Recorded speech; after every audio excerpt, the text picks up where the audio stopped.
নমস্কার বন্ধুরা, আমি ঝর্ণা। ঝর্ণার সিম্পল রেসিপির আরেকটা নতুন ভিডিওতে আপনাদের সবাইকে স্বাগতম জানাই। কেমন আছেন সবাই? আশা করছি ভালো আছেন। আজকে আমি 2 কাপ চিড়ে আর হাফ কাপ মুগ ডাল দিয়ে ভীষণই হেলদি এবং টেস্টি একটা নাস্তা রেসিপি শেয়ার করব। এই নাস্তা রেসিপিটা বানানো যেমন সহজ তেমনই খুবই হেলদি হয়। এই নাস্তাগুলোর উপরটা ক্রিস্পি হয় আর ভেতরটা পুরে ঠাসা থাকে। খেতে কিন্তু দুর্দান্ত লাগে। একদম ঘরোয়া, সবার বাড়িতে থাকবে এরকম উপকরণ দিয়ে এই নাস্তাটা তৈরি করেছি। রেসিপিটা সম্পূর্ণ দেখার অনুরোধ রইল। চলুন তাহলে রেসিপিটা শুরু করি। আমি যেহেতু নাস্তাটা সকালে বানাচ্ছি, তাই মুগ ডালটা আমি আগের রাত্রেই ভিজিয়ে রেখে দিয়েছিলাম। একটা বলে মেজারিং কাপের হাফ কাপ মুগ ডাল নিয়ে নিয়েছি। প্রথমে এই মুগ ডালটাকে জল দিয়ে খুব ভালো করে ধুয়ে নিচ্ছি। আমি এখানে মুগ ডালটাকে 2 থেকে 3 বার জল পাল্টিয়ে ভালো করে ধুয়ে নিয়েছি। এই মুগ ডালটাকে 2 থেকে 3 ঘন্টা ভিজিয়ে রাখলেই হবে। আমি যেহেতু নাস্তাটা সকালে বানাচ্ছি, তাই আমি আগের রাত্রেই মুগ ডালটাকে ভিজিয়ে রেখে দিয়েছিলাম। মুগ ডালটাকে জল দিয়ে ভালো করে ধুয়ে নেওয়ার পর এর মধ্যে জল দিয়ে সারা রাত ভিজিয়ে রেখে দেব। এখন পরের দিন সকালে দেখাচ্ছি। দেখুন মুগ ডালগুলো ফুলেও গেছে আর নরমও হয়ে গেছে। এখন একটা ছাঁকনি নিয়ে মুগ ডালটাকে ছেঁকে নিয়ে জলটাকে ঝরিয়ে নেব। অন্যদিকে একটা মিক্সিং বলে মেজারিং কাপে 1.5 কাপ মতো চিড়ে নিয়ে নিচ্ছি। যেহেতু চিড়েতে অনেক নোংরা থাকে, তাই জল দিয়ে 3-4 বার ভালো করে ধুয়ে নেব।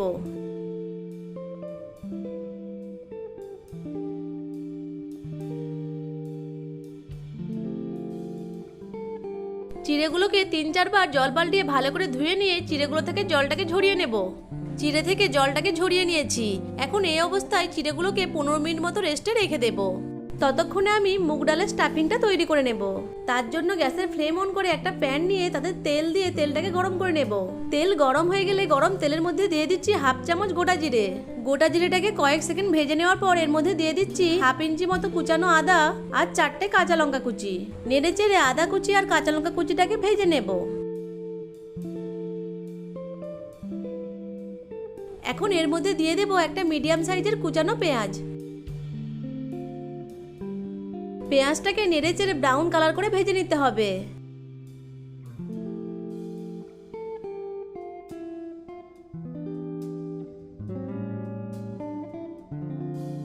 পেঁয়াজটা হালকা ভাজা হয়ে এলে এর মধ্যে দিয়ে দিচ্ছি একটা মিডিয়াম সাইজের টমেটো কুচি।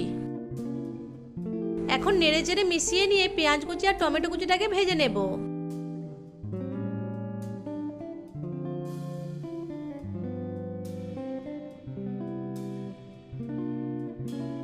পেঁয়াজ কুচি আর টমেটো কুচি ভাজা হয়ে গেছে। এখন এর মধ্যে দিয়ে দিচ্ছি ছেঁকে নেওয়া মুগ ডালটা। এখন মুগ ডালটাকে খুব ভালো করে মিশিয়ে নিচ্ছি।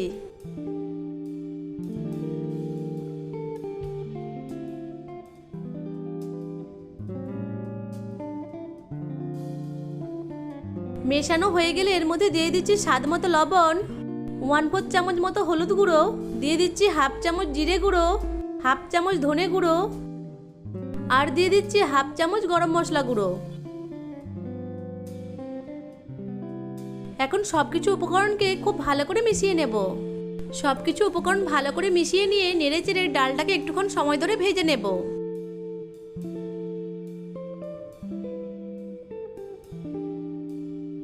মুগ ডালটাকে হালকা করে ভেজে নিয়েছি। এখন এর মধ্যে দিয়ে দিচ্ছি অল্প কসুরি মেথি। কসুরি মেথি না থাকলে ধনেপাতা কুচিও দিতে পারেন।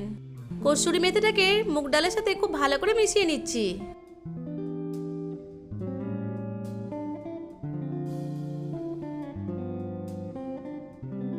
এবার অল্প অল্প করে জল ছিটিয়ে মিশিয়ে নিয়ে ঢাকা দিয়ে ডালটাকে সেদ্ধ করে নেব।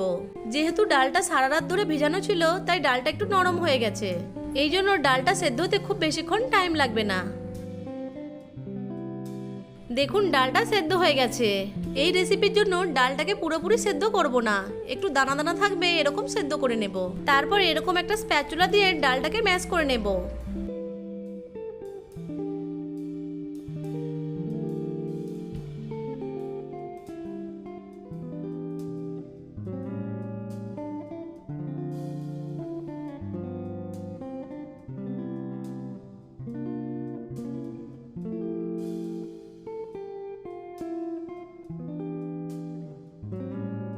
ডালটাকে খুব ভালো করে ম্যাশ করে নিয়েছি, আর ডালের মধ্যে যে এক্সট্রা জলটা ছিল সেটাও শুকিয়ে গেছে। মুগ ডালের স্টাফিংটা আমার রেডি হয়ে গেছে। এখন এটাকে একটা প্লেটে তুলে নিয়ে সম্পূর্ণ ঠান্ডা করে নেব। দেখুন স্টাফিংটাকে হাতে নিয়ে সুন্দর গোল গোল করে তৈরি করা যাচ্ছে।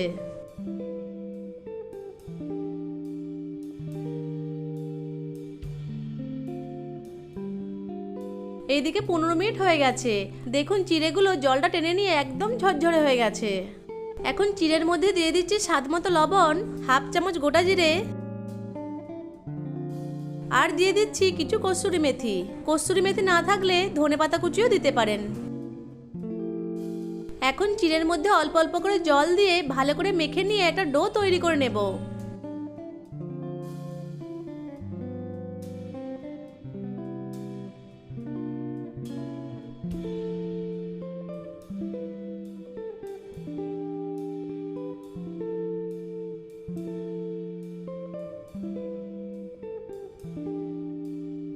ডোটা আমি তৈরি করে নিয়েছি। এখন দুই হাতের মধ্যে অল্প রিফাইন তেল ব্রাশ করে ডো থেকে লেচি কেটে নেব।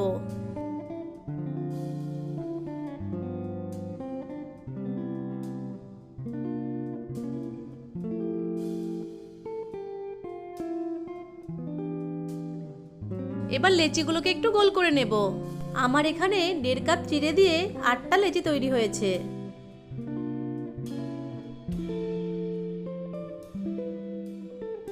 সব লেচিগুলোকে গোল করে নিয়েছি। এখন একটা করে লেচি নিয়ে এরকম বাটির মতো তৈরি করে নেব।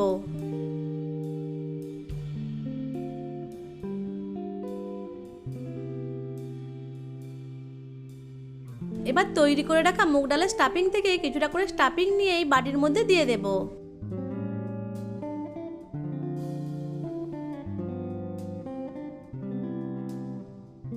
এবার মুখটা খুব ভালোভাবে সিল করে দেব।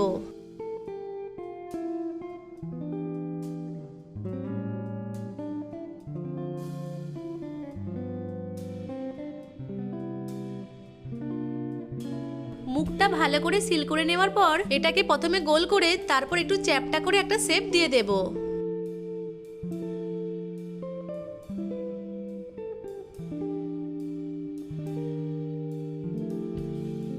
একটা নাস্তা ভাজার জন্য তৈরি হয়ে গেল। এভাবে এক এক করে সব নাস্তাগুলোকে তৈরি করে নেব।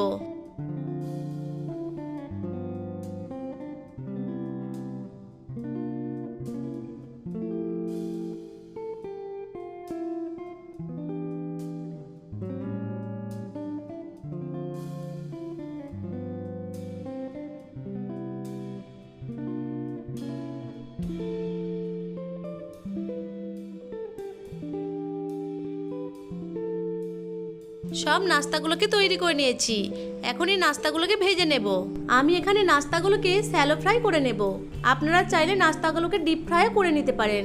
নাস্তাগুলোকে ভাজার জন্য গ্যাসের ফ্লেম অন করে একটা প্যান বসিয়ে তাতে রিফাইন তেল দিয়ে তেলটাকে গরম করে নিয়েছি। আমি যেহেতু নাস্তাগুলোকে শ্যালো ফ্রাই করব তাই এখানে তেলের পরিমাণটা একটু কম নিয়েছি। আপনারা যদি নাস্তাগুলোকে ডিপ ফ্রাই করতে চান সেক্ষেত্রে তেলের পরিমাণটা একটু বেশি নিতে হবে। নাস্তাগুলোকে এক এক করে গরম তেলের মধ্যে দিয়ে দিয়েছি। এখন গ্যাসের ফ্লেমটা লো টু মিডিয়ামে রেখে নাস্তাগুলোকে ভেজে নেব। এক পাশটা একটু ভাজা হয়ে গেলে উল্টিয়ে অপর পাশটিও ভেজে নেব। আমি এখানে নাস্তাগুলোকে 2 ব্যাচে ভেজে নেব। এইখানে নাস্তাগুলো দুপাশ হালকা ব্রাউন কালার করে ভেজে নিতে হবে।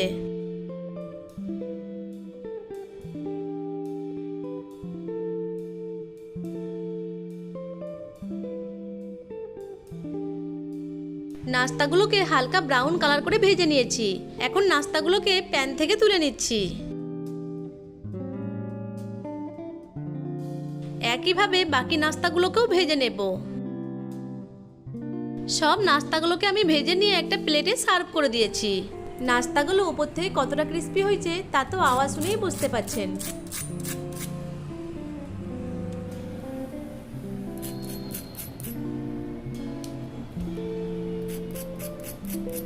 এই নাস্তাগুলো খেতে এতটাই টেস্টি হয় যে একবার না বানিয়ে খেলে বুঝতেই পারবেন না।